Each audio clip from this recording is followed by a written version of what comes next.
9 persone residenti nella provincia di Vibo Valentia, per lo più di tropee e ricadi, accusate di associazione per delinquere finalizzata al traffico di droga, sono state arrestate nella mattinata di oggi dai carabinieri nel corso di un'operazione denominata Cerbero. L'ordinanza di custodia cautelare messa dal GIP del Tribunale di Catanzaro su richiesta della DDA prevede l'arresto di 5 persone, i domiciliari di una e l'imposizione di obblighi di presentazione alla polizia giudiziaria e di dimora per altri 3.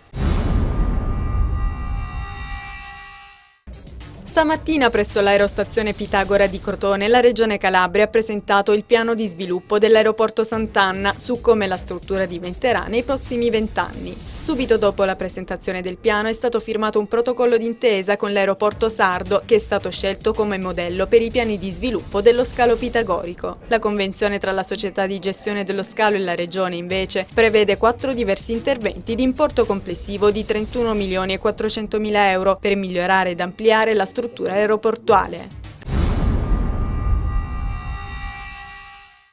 Ha avuto ufficialmente inizio oggi a Vibo Valentia il Calabria Film Festival, la kermesse cinematografica più importante della regione, organizzata dalla Fondazione Calabria Film Commission, presieduta da Gianluca Curti e la cui direzione artistica è affidata ad Alessandro Russo, ha visto in programma la proiezione dell'Ultimo terrestre di Gian Alfonso Pacinotti. Madrina d'eccezione dell'evento, Claudia Cardinale, regina del cinema italiano.